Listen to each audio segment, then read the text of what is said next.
My panel for this week's cross question. Dawn Butler is Shadow Secretary of State for Women and Equalities and Labour MP for Brent Central, and I've just discovered a fellow West Ham fan, so she'll be invited back very regularly. Alberto Costa is Conservative MP for South Leicestershire and is about to become a West Ham fan.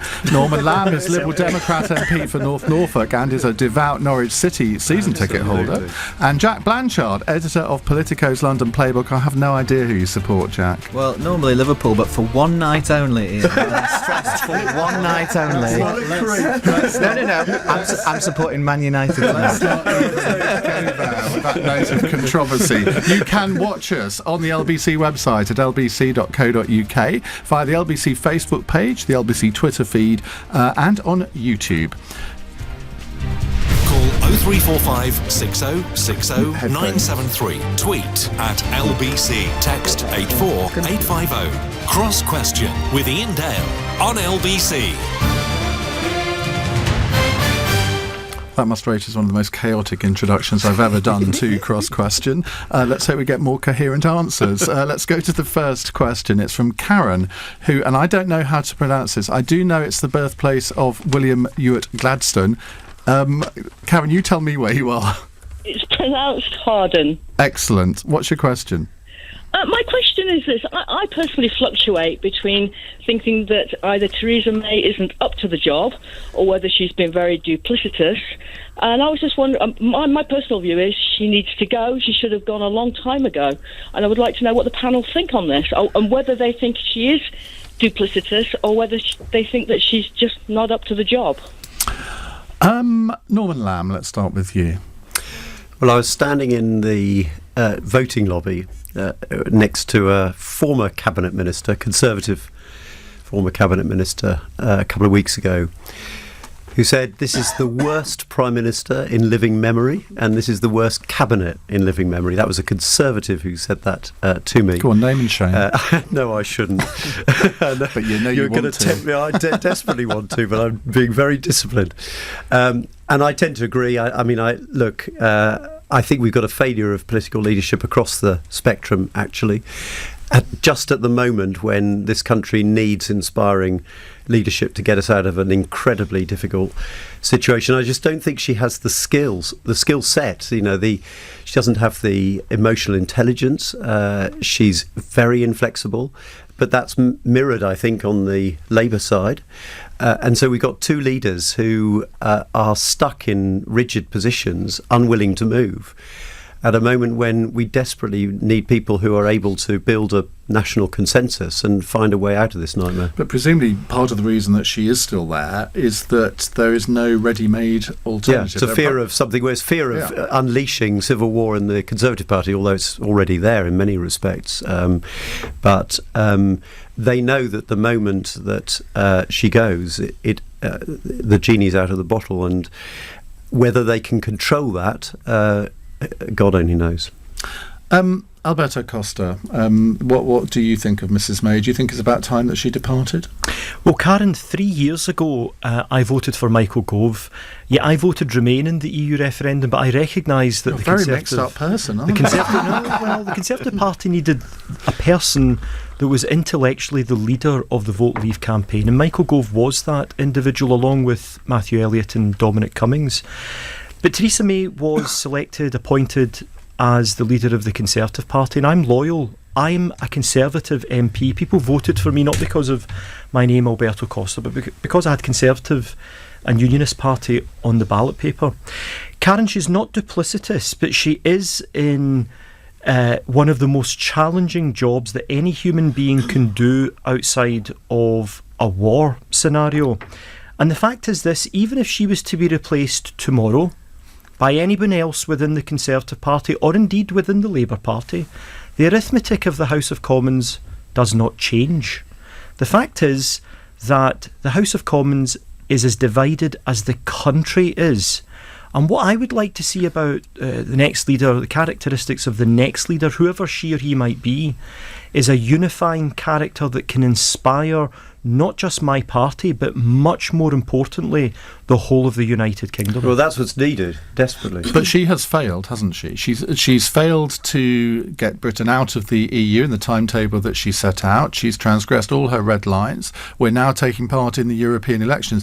What role can she have in the future? I mean, she's clearly not the person to take us forward to the next step of negotiations, is she? Well, she's accepted that. That is why she said very clearly to me and colleagues not so long ago that if the withdrawal agreement is voted through, she will step down as Prime Minister. So she will not be leading the Conservative government, the British government, into stage 2 of the negotiations. So why doesn't she set out her timetable now and say, well, look, I realise I'm not going to do that. I will go at the party conference, which allows you enough time to elect a new leader. That would be the sensible thing for her to do, wouldn't it? Well, I think, and we all know that the confidence vote took place in December. We're all pretty clear. Any reasonable person or your man in the number 53 omnibus will tell you this, that she will be gone before December. That's pretty clear.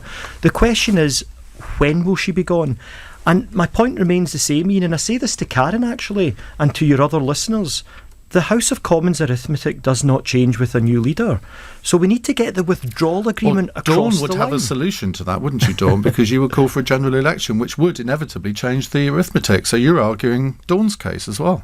I'm not so sure about that because, of course... I don't want to put words in your mouth, but I'm pretty sure I can do that. That's number one on our list in terms of arguing for a general election, even though we've kind of moved on and are trying to help with the negotiations at the moment. So, Dawn, what's you've been in the House of Commons with a little break, I think, didn't you? You've been in for quite a long time. What do you make of Theresa May when you see her across the dispatch box? Because you're often sat next to Jeremy Corbyn, I think, at PMQs, watching her operate. What do you make of her? I'm always quite stunned that she's emotionless, and it's almost like nothing moves her. You know, you're looking into her eyes trying to see some kind of emotion, and it shocks me sometimes because you will say, for instance, we need more police on the streets, and she'll say, well, we've got more police on the streets. You're like, but we haven't. We're saying schools are struggling. Well, no, they're not, because we've invested money in schools, but you haven't. You know, the teachers and the head teachers are asking parents for money. Why don't you know this? You know, why is that not affecting you and the decisions that you're making? So I'm always quite stunned, and I don't know if she is duplicitous or if she lacks emotional intelligence. I mean, it's obvious that she does lack emotional intelligence, but I really don't know what makes her tick. The only time that I saw her smile actually was when the last PMQs before we broke for Easter, before we finally had a break. I think somebody asked her a question whether she was going to step down, yes or no, and she kind of looked over and smiled and said, we all know the answer to that one. So I think it's quite obvious that she's not going to leave number 10 willingly. Would anyone, or easily. Well, I think if your legacy's... Gordon Brown had to be dragged kicking and screaming almost, didn't he, by Nick Clegg? Well, no, I don't think he was dragged kicking and screaming. Metaphorically, you know what I mean. But we waited until the results of the election was confirmed. But I think when, the 1922 committee had another meeting today, and I wondered by the time we were on air whether she would still be Prime Minister or not, and I believe that she still is. You wonder if so many people are talking about it's time for you to go, and you're not going to deliver on anything, whether you just think, well, okay, it's time for me to go. Jack Blanchard, we should tell our listeners the Politico London Playbook, for those people that don't subscribe to it, it's a morning email that I get in my inbox by 7 o'clock each morning. You write it and you analyse what's going to happen during the course of the next 24 hours in politics. A bit of a thankless task over the past 6 months in some ways.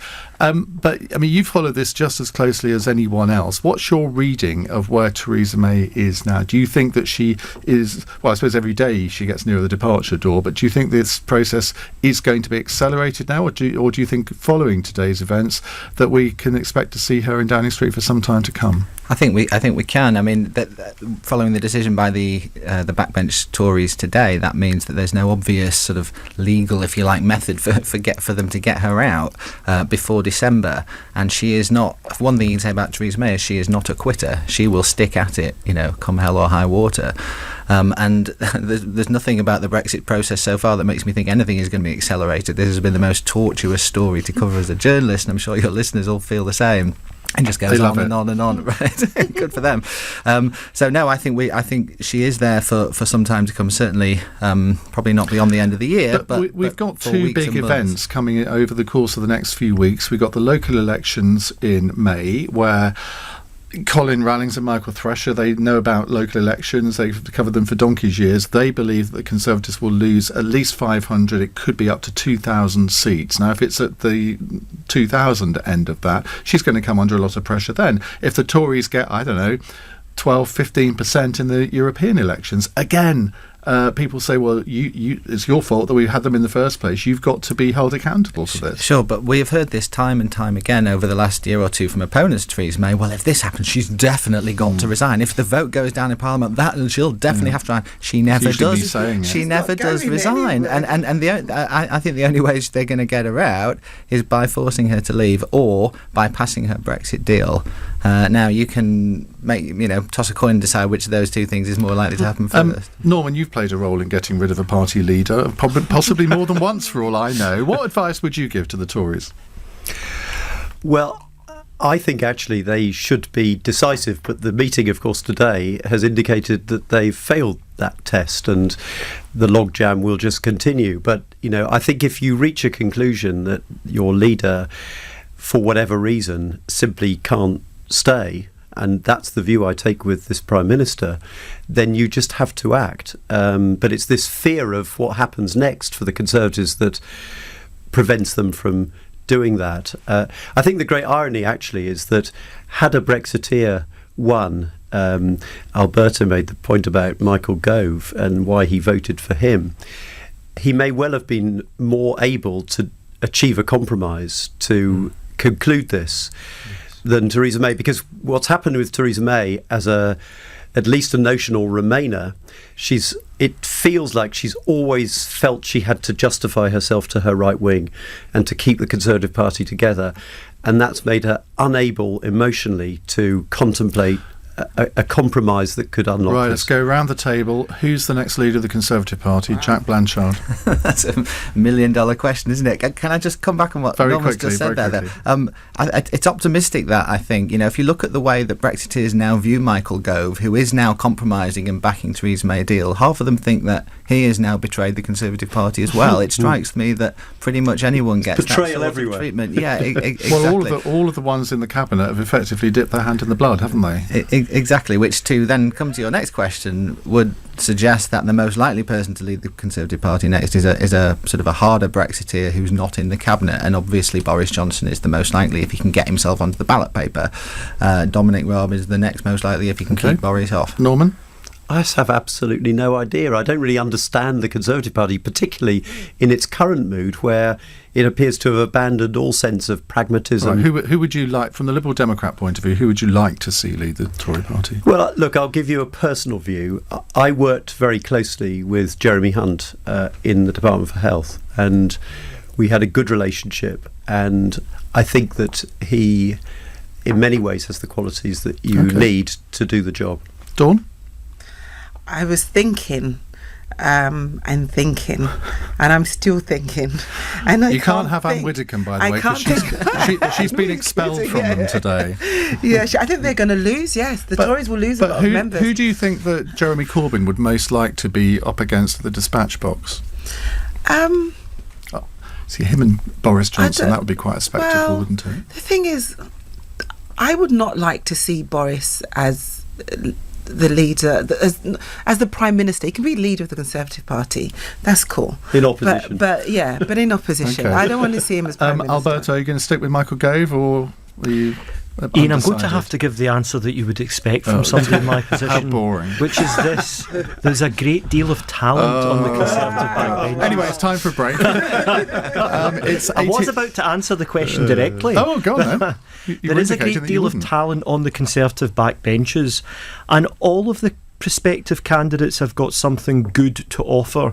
But intellectually, Michael Gove's head and shoulders above the rest. Right, we got an answer. Excellent. Let's get some more in a few moments. Keep your calls coming. 0345 6060 973. If you've just tuned in, Dawn Butler, Alberto Costa, Norman Lamb and Jack Blanchard with me until 9 taking your calls. It's 18 minutes past 8. This is LBC. I'm a man spreading awareness about a problem many men experience, but few know how to control. Sir, what do you know about male bladder weakness? I know it affects about 1 in 4 men over 40. Plot twist, this guy's awareness of urine leakage is weirdly good. But 10 of men do a range of pads and pants you can get online or in shops. Okay, now he's just showing off. My dad got a free sample from the 10 of men website. Seriously, who is this guy? I also know that 10 of men happen to be one... Okay, that's enough out of you. 10 of men discreet protection. Keep control. Psst.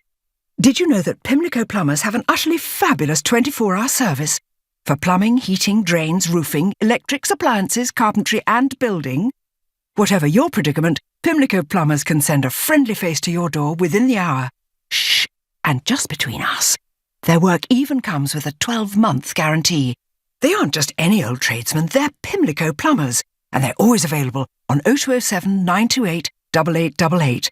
or at pimlicoplumbers.com. I'm from a small town in Lancashire, and growing up, I just always wanted to move away. But then my geography teacher took us rambling. So I'm there, walking through nature, and he begins explaining our home to us, why it's so special.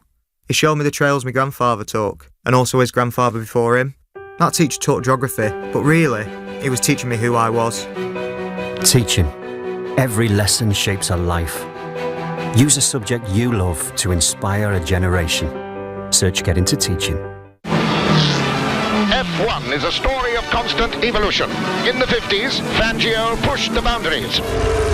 In the 70s, Team Lotus gave us speed. In the 80s, Senna and Prost gave us rivalry. And in 2012, Sky Sports gave it a home.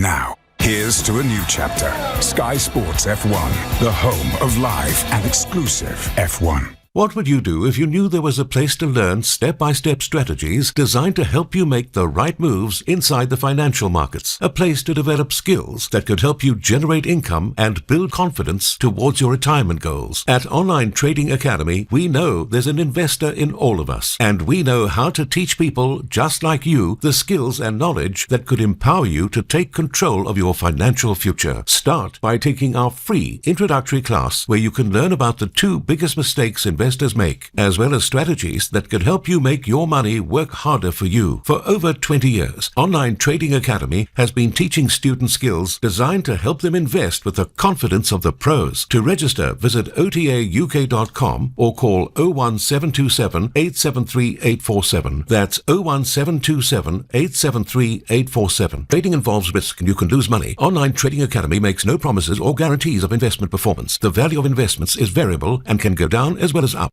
Cross Question with Iain Dale on LBC. 21 minutes past 8. Just before we go to the next question, a little bit of breaking news here, which is actually rather encouraging. Iran's foreign minister has suggested that charity worker Nazanin Zaghari-Ratcliffe could be released from jail as part of a prisoner swap. We'll try and get some more details on that for you a little bit later.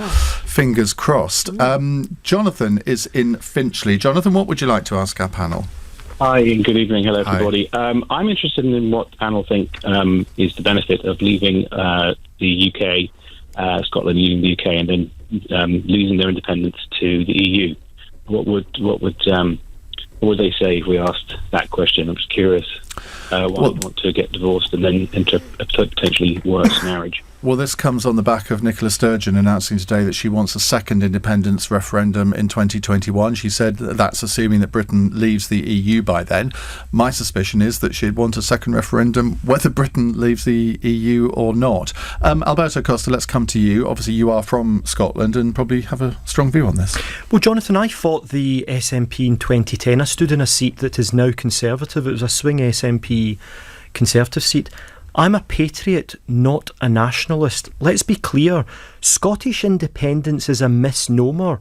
It is about the breakup of Great Britain, and it affects every listener resident in London, across England, Wales, Northern Ireland, as well as Scotland.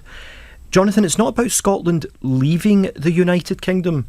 It's about Scotland voting to end the United Kingdom. There would not be Great Britain and Northern Ireland should people in Scotland vote for independence. And this is why I would say, Iain, to all your listeners, that if ever the spectre of a second referendum comes round, I would like to see people in England, people in my constituency, say loudly and clearly to Scotsmen and women why it's important that we keep our one sovereign United Kingdom of Great Britain and Northern Ireland together. Do you think that's an argument that's almost going by default at the moment, and that no one's really putting the case for the United Kingdom? So you have a lot of people in England think, well, what does it matter if Scotland goes and we're subsidised and let them go if they want to? That view, I think we're hearing an increasing amount. We're going to be doing a phone-in on this at 9, so I suspect we'll hear it then. So what I would say to listeners is I had a chat with Michael Gove just a couple of hours ago, and I was talking about the union with him. I think in my party, sadly, there hasn't been that understanding of the United Kingdom and the importance to every English constituency, constituencies like Dawn's, constituencies like Noman. Scotland going independent ends our country as it currently exists, and that would have a profound negative impact on every corner of the United Kingdom. Let me give you one example. Scotland houses Britain's independent nuclear deterrent.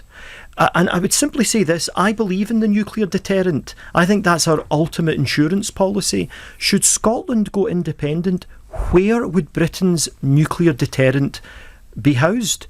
Where would that umbrella protecting the whole of the United Kingdom's interest be housed? And that's just one of a myriad of issues. There's cultural, economic, foreign affairs, there's taxation, there's a huge range of issues that if you think leaving the EU is a big challenge, and it is, just imagine if we were to divide Scotland and England. The very note that you've got behind the notice, it says LBC, leading Britain's conversation. Oh, we'd have to change our name. There would be no Britain left. It would be leading whose conversation? Well, that's that on that bombshell.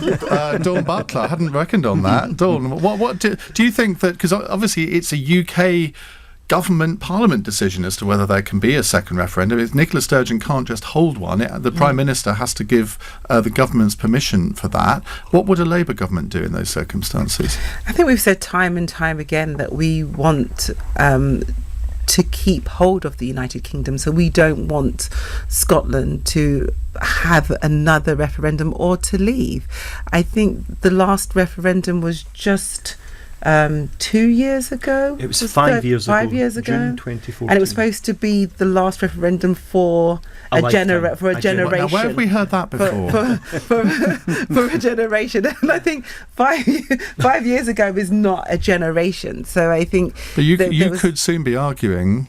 Well, you kind of are already arguing for your party policies if you can't get a general election to have a second Brexit referendum within 3 years. There's a slight inconsistency there, isn't there? Well, not really. I mean, I think that we've already said and we've moved very much on the negotiation, the debate in regards to Brexit. And I don't think we should confuse the two or conflate the two. I ever mentioned Brexit. Conflate the two. To be fair, but I think, I mean, the SNP in Parliament is obsessed with having a Scottish referendum. It doesn't matter what the question, it doesn't matter what the question is. The answer always is, and we want to have another referendum. And I think it's so divisive. I think the last referendum was quite divisive, and I think young people being given the vote was really quite enlightening, and they showed very clearly that they want to stay part of the United Kingdom, and I think we should listen to that. Jack?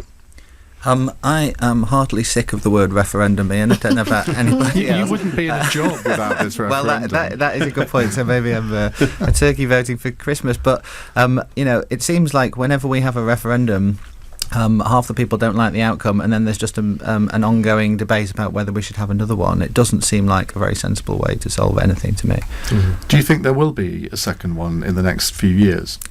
It doesn't feel like it to me, because the sort of moral argument, if you like, coming from the SNP and Nicola Sturgeon, that in the end this has to be agreed by Westminster.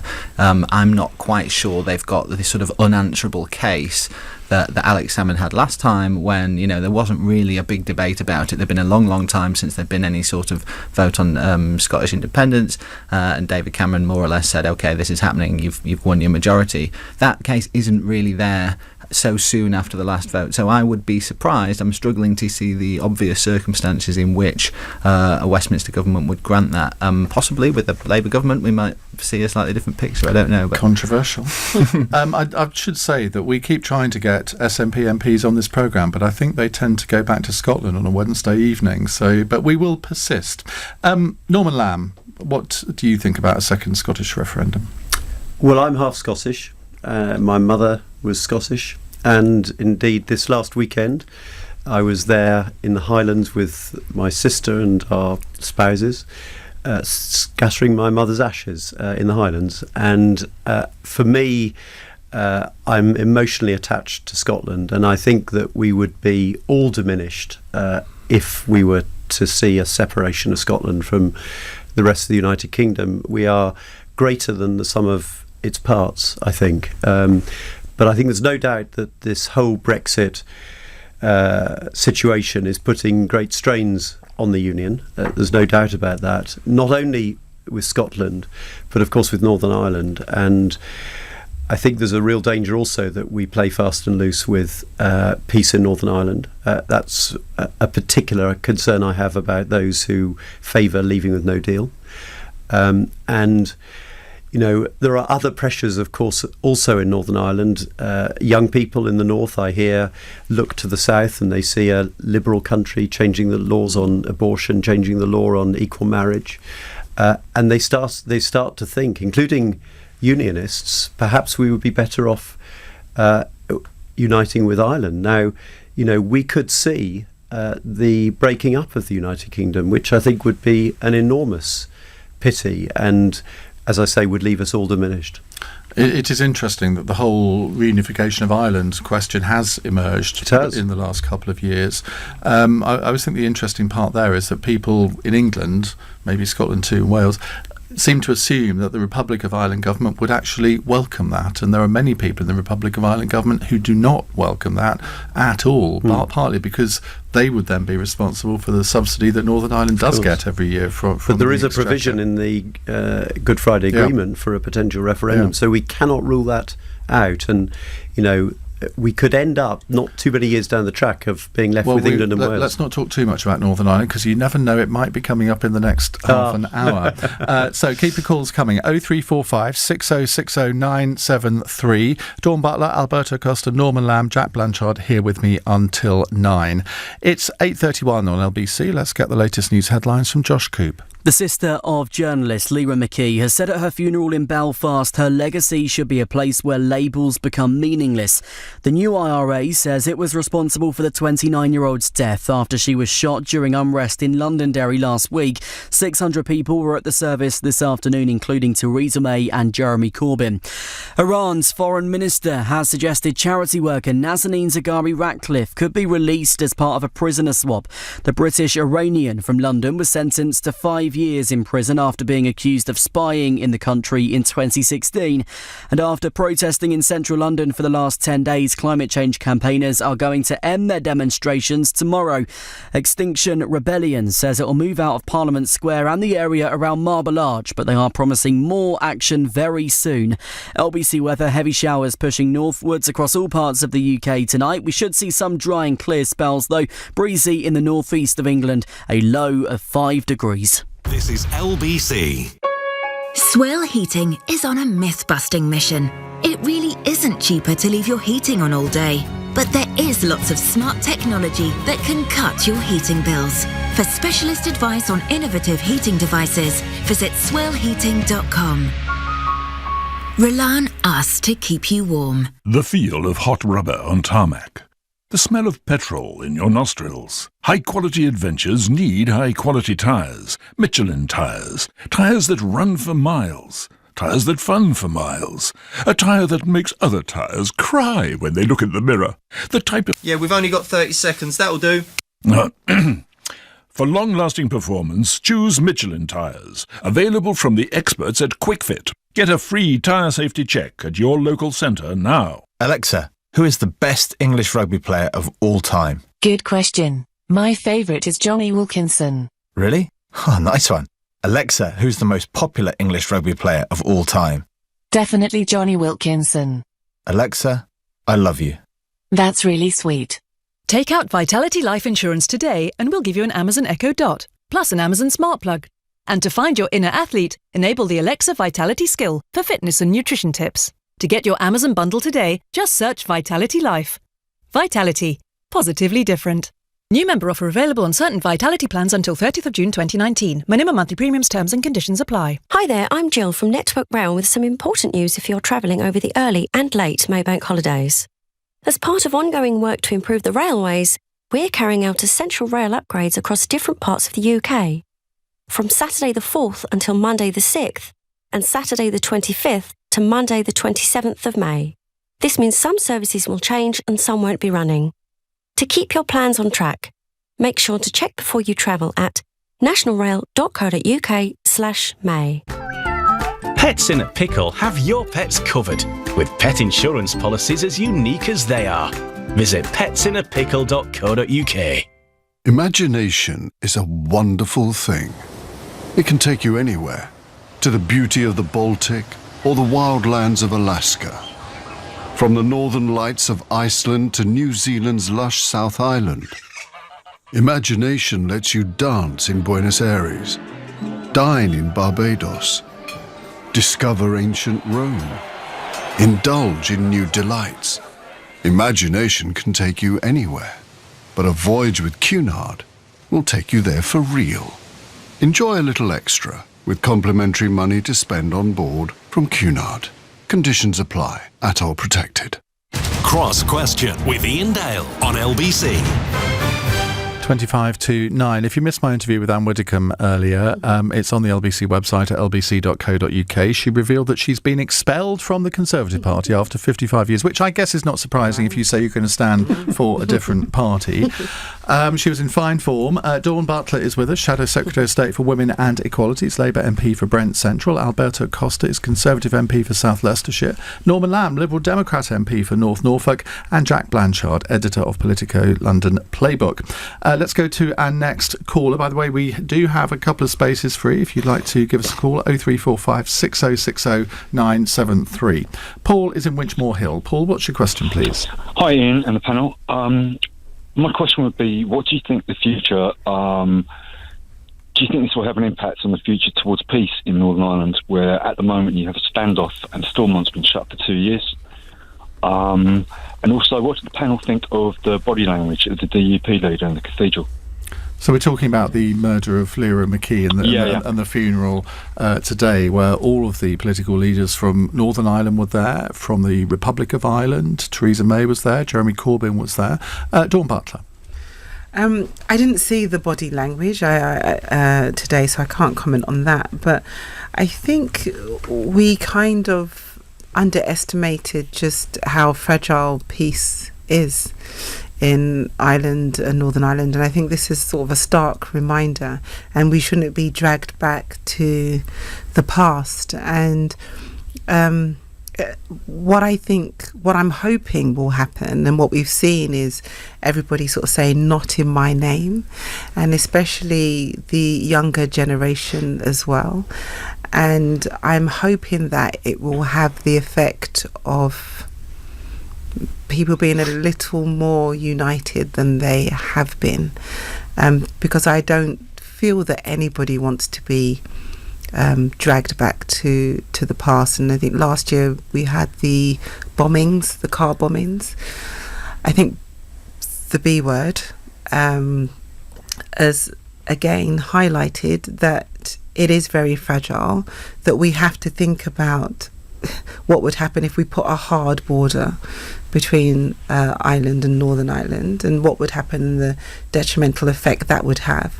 And that's why, you know, we talk about having a permanent customs union, so there'll be no need for any kind of border. And I just think we've just, same like when we don't maybe talk about Scotland so much, we don't maybe talk about, you know, Ireland and Northern Ireland and the troubles that have been. Do you think, though, that there is cause for a little bit of optimism? I mean, after the terrible murder of Lyra McKee, the next day, just the visual of Arlene Foster, the leader of the DUP, standing side by side with the leader of Sinn Féin, Michelle O'Neill, I mean, that was quite something, wasn't it? It was a powerful, symbolic moment in history, I think. And I don't know if it was Lyra McKee's partner who said that she's hopeful that something good will come from her tragic and senseless murder, and I hope that too. But you know, Noman. the priest at the funeral, Father Martin McGill, apparently had a standing ovation when he said, "Why in God's name does it take the death of a 29-year-old woman with her whole life in front of her to get to this point?" And you know, for it to take that to bring those two together, this is another failure of political leadership in my view. Sometimes it does take these terrible things to bring about something good. But surely our political leaders need to be better than that, do they not? And for the devolved assembly to have been suspended for so long really is shameful, given everything that's gone before. There is a real duty, surely, on both sides to come together. Yeah, Jack Blanchard. I saw the I saw the body language of Arlene Foster when the priest said that, and she looked extremely uncomfortable and slightly embarrassed, and rightly so, I would say, because it shouldn't take something like this to get the two sides talking again over something that's so important. Power sharing is the real crux of why we have peace in Northern Ireland. It's absolutely essential that it is restored. It's terrible that it's lasted so long, because the longer it goes on with no Stormont Assembly, the more chance there is that the Good Friday Agreement is just going to stop working. It's central to it. So it will be lovely to think that some positive can come out of this this terrible event. Although, you know, I wouldn't hold my breath, frankly, judging by some of the people involved. I think more widely, it's another reminder of how little Northern Ireland is really understood over here. I feel like it was very neglected during the Brexit debate as an issue, and of course it's become completely central now since the Brexit vote, since the negotiations have started. Ireland has become absolutely key to the problems Theresa May's had. I don't feel we really had that debate very effectively beforehand, and I feel like it's been a real learning curve for myself, for a lot of people in England, really, to really understand the complexities. Alberto. I grew up in Glasgow in the 1970s and 1980s and have a very deep understanding of the awfulness of sectarianism. I remember well the Troubles in Northern Ireland, as they were so called, the Troubles. It was another misnomer. It didn't really explain the horrors that people experienced in Northern Ireland. And I agree with fellow panellists here this evening. I don't think that there has been appropriate political leadership across all parties to reinvigorate. Who do you blame for that? Well, it doesn't really matter who I would blame. It doesn't matter if I give you a name of X. If you don't understand, or if we can't understand why this has happened and the failures of whoever. Yeah. It's quite difficult to see where we go from here. Well, it's intransigence on both sides. I'll take the blame. I'm one of the 650 odd MPs in the House of Commons. I think all of us are to blame. We have not raised the voice of peace in Northern Ireland loud enough. And I say this to my association members in South Leicestershire, and I've been saying this for 2 years, that we've got to exit the European Union in a smooth and orderly manner, not least because the issue of there being a hard border or not is, again, a bit misleading. The real issue in Northern Ireland is whether there would be a political border again between peoples. Let's not forget that the Republic of Ireland... It is two separate countries. The Republic of Ireland gave up its claim, its constitutional claim to Northern Ireland as part of the peace agreement. And in return, what the Republic wanted were its own citizens at least to feel that Northern Ireland was, in a sense, through its open borders, one cultural country, one economic type entity, and the single market provided that. But where we are right now is that the failure of politicians in Northern Ireland to form an executive, and the failure of British politicians like the three of us round this panel to encourage the political parties in Northern Ireland to create an executive. We have to take that blame. Right, we hopefully will have time for a couple more questions. Let's go slightly early to a break. It's 8:43. This is LBC. Watching your grandchild walk down the aisle, or celebrating the birth of your first great-grandchild. Who knows what the future holds? And with HiveLink, you can enjoy your future with independence too. It's the new smart service that lets loved ones check in from their phone to see you're getting on with your day as usual, and lets them know if something seems out of the ordinary.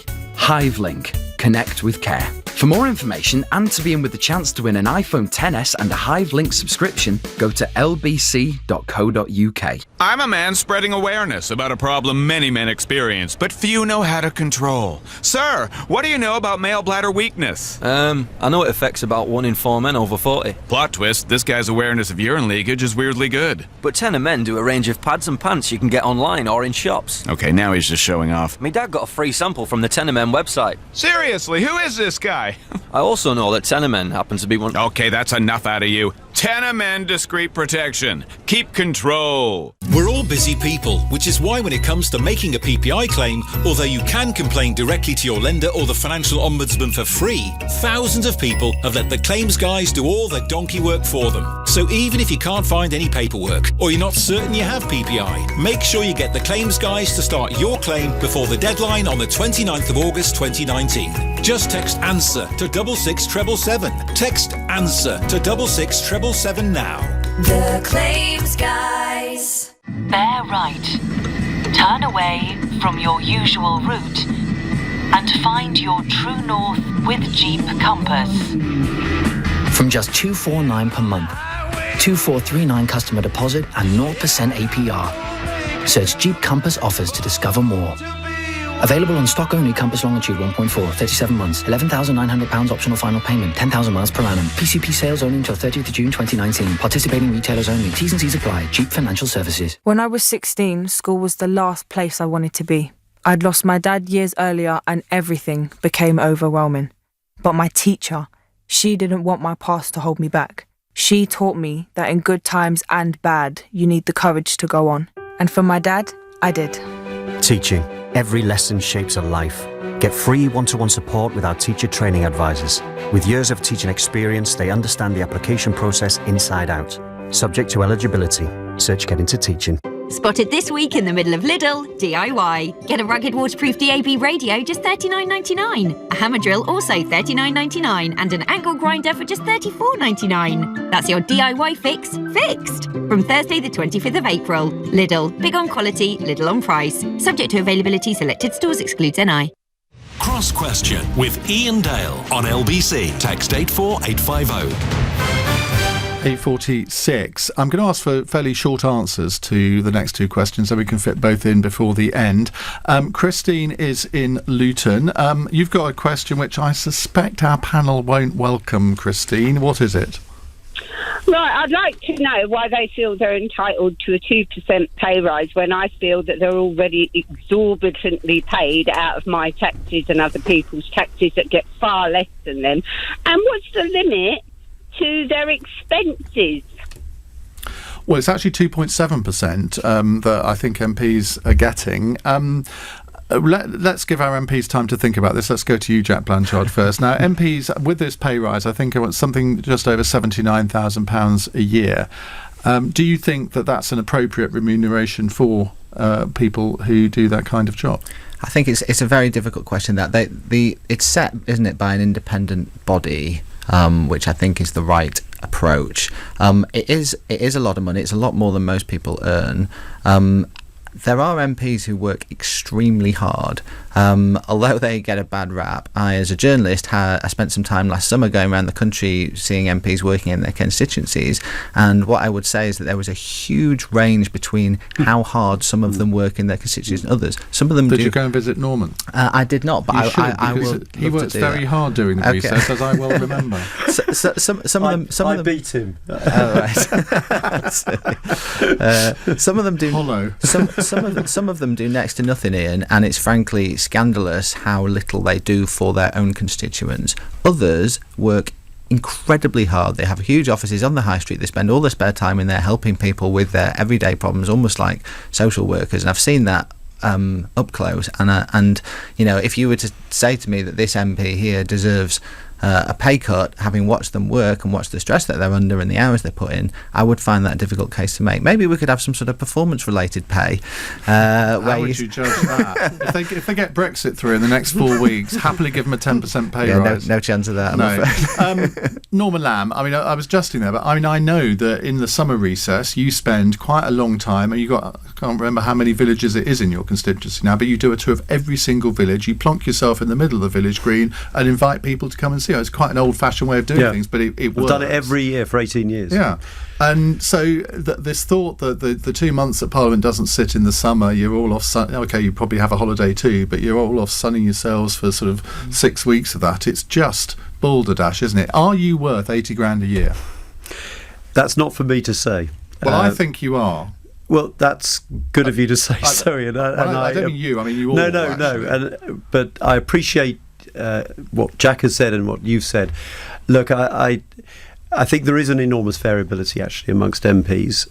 I can only speak for myself, but I had Friday, Saturday, and Sunday, and a bit of Monday off this over Easter.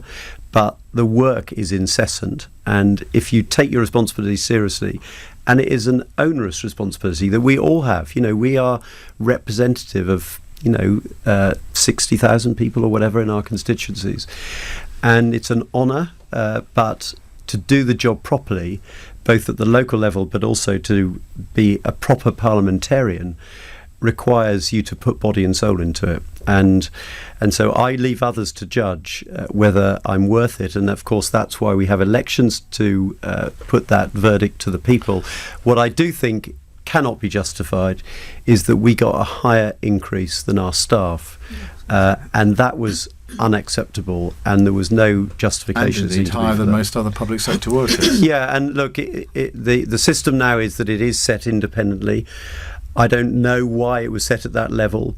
I think it was to reflect other public sector workers, but to give MPs a higher rate of increase than their staff is inappropriate. Dawn? Yeah, I'm glad that it's independent and taken out of the hands of MPs and politicians. I was going to say the same thing in regards to my staff, and I think that they deserve more of a pay rise in a way. I have constituency staff and I have staff in Parliament. They've had to put up with a lot of abuse themselves, sort of through me. That's just from you. That's because of me, I should have said. But they're almost like that shield, They will sort of filter and report like tons and tons of abuse, and I just don't think anybody should have to deal with that. And so, yeah, I think that the staff deserve a pay rise, a huge pay rise. I don't comment on the remuneration. I mean, I was a trade union official. We always say you get paid the rate for the job, and you fight for everybody's right to be paid the rate for the job. But Jack, you're very welcome to come and shadow me anytime. come to Brent. I mean, I was in Brent early this morning. Unfortunately, we had a stabbing and a young man lost his life this morning, and I went very early to walk the streets of Brent to speak to the residents and the shopkeepers, and to let them know that I'm there to answer any questions that they had. And so it's people kind of see one aspect of it. They might see us in Parliament or not see us in Parliament, but the job is very, very varied, and we literally work and in 7 a way, days a week. If you contrast your seat to Norman's, I mean, you could not get two more contrasting areas. In a sense, it's two. Okay, you're maybe doing the same job in Parliament, but from a constituency point of view, it's kind of different chalk worlds. and cheese, isn't it? Absolutely. I mean, I think I actually suggested this at one time. So after the summer recess, we go back to Parliament for 2 weeks. Those 2 weeks are essentially wasted. I mean, the government doesn't put anything forward for us to really vote on. And I think in those 2 weeks, we should kind of have a constituency swap, so that MPs can swap and go and work in somebody else's constituency. And I think that would probably help in terms of understanding how seats like mine works and the effects that cuts have on seats like mine, and I wouldn't mind spending some time in the countryside and seeing how the rural area works. Come to North Norfolk. I'm trying to think of somewhere in North Norfolk you could deploy Dawn to good effect, Norman. I'll think of it. I'm sure I could me in the find middle somewhere. of a green. Alberto. Well, what I would say to Christine, and many people across Britain often ask this question, I would say this: yesterday my office in Blaby in South Leicestershire was vandalised with threatening messages, and it was unfair that my staff had to turn up for their place of work, which should be a safe and secure place, with threatening messages. It was also unfair of my constituents to have to witness that. I'd say to Christine this: post the expenses scandal of 2009, I think there was a lack of political leadership then, and there is a lack of political leadership now in respect of getting this done properly once and for all. We do have an independent body. It's called the Independent Parliamentary Standards Authority, or IPSA for short. But very few MPs are prepared to criticise this body in public for very obvious reasons. I would like to see the next Prime Minister of this country and the Leader of the Opposition of all parties get together, sit down and work out a system that will satisfy the British people in terms of who runs it, how transparent it is, and what remuneration MPs should get, and do away with so many of these costs that we get unnecessarily. For example, and I'd like to give you one example, we all get offices in Westminster. We don't have a budget for that. We're just given an office, we're given used furniture, we're given telephones, we're given all the things that you would expect an office to have. But for our constituencies, we're given a budget, and that becomes the expenses that MPs have got. I'd prefer the House of Commons to deal with all of this, to ensure that we're all offered an office in our constituencies, that we're all given the same form of stationery and office furniture and all the other things that one needs to run an office, without having a budget for it and without having to say to the people that we get £25,000 or £26,000 a year for an office. Right, we've got 4 minutes to go, so brief answers on this next one, please. Christine, thank you very much for that. Isabel is a new caller in Battersea. Isabel, what's your question? Good evening, everyone. I'd like to ask, in the light of the concern expressed by Londoners in the last few weeks about the lack of progress to alleviate climate breakdown and ecological breakdown, I'm interested to know, firstly, what the panel members are doing as individuals to alleviate climate change, and I'm hoping for an answer that doesn't include recycling the kitchen rubbish. And secondly, what they think the government should be doing about climate change and ecological breakdown, and when. All right. In less than a minute, please, each of you. Alberto. So I would encourage government to invest in research and development to create biodegradable plastics. There are very few biodegradable plastics on the market.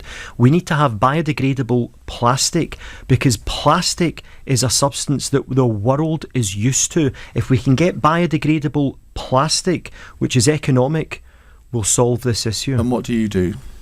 to reduce climate change? So climate change is we're talking about the environment and climate change. Climate change is generated in part by the energy consumption that we have, and I think we've done the right thing in Britain, both Labour and Conservative Con-Lib governments. We have invested huge amounts in renewable... What are you doing personally to reduce your carbon footprint? I use less plastic at home. Okay. Dawn? I think that we need to declare a climate change emergency. Our Shadow Minister for Environment, Food and Rural Affairs did just that. I think we need to do that so we can take it seriously. We've committed as a Labour government to invest in 400,000 well-paid union jobs, green jobs. Union jobs? Yeah, so well-paid and unionised jobs. Right. Why do they have to be unionised to be green? It's one of our commitment to ensure that businesses and organisations are well run, and you'll find that unionised jobs, the employees are better paid. Okay, and so normally the what are you doing well personally to reduce your carbon footprint? And just one other thing, stress testing all of our policies to make sure that the environmental impact of all of our policies as a Labour government, which I think is really important. So it means it is on the forefront of everybody's minds. If you're going to implement a policy, how does that impact the environment? What do? I do recycle. Oh, you weren't allowed to say that. No, I do recycle. I don't understand the washing of recycling stuff though, because I think that's wasting water. I try and do as much as little as I can. So I do my washing when I've got enough to fill the washing machine, as opposed to just doing a half wash and things like Noman? that. So I'm taking I'm taking a lot of meat out of my diet, and I think we all need to do that. I'm also chair of the Science and Technology Select Committee, and we're doing an inquiry onto the technologies needed for cleaning our economy. And I think in that position I need to show a lead. I recognise I'm in a position to do so because I earn a reasonable wage, but my next car will be an electric car, and I am committing to green our house, to improve significantly the energy conservation in our Jack, house. very quickly if I can. They need to invest in carbon capture and storage technology, which will be transformative, and they've been messing around with it for 10 years and nothing's ever happened, and it drives me mad. Personally and heartbreakingly, I've just had to get rid of my motorbike, and I now have no forms of transport at all using petrol. I just have to go around on the train. I feel your pain. Yeah, exactly. Right, final question. One word answer, or it could be two, I suppose, but no long explanation. Given Anne Widdecombe has defected from the Conservatives to the Brexit Party today, if you were to defect to another party, which would it be?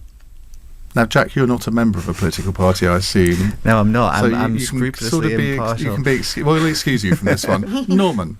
It would be defecting to no party. Look, I'm a liberal. That's what I am, and I don't feel I would fit comfortably in either of the other two big parties. Dawn? I would deflect to the Tinge party and take them to court. Hey? How can you take... Why can you take them to court? Because I say it in jest, but I'm really irritated that the No Change Party... the Chukka party. The Chuck Out party.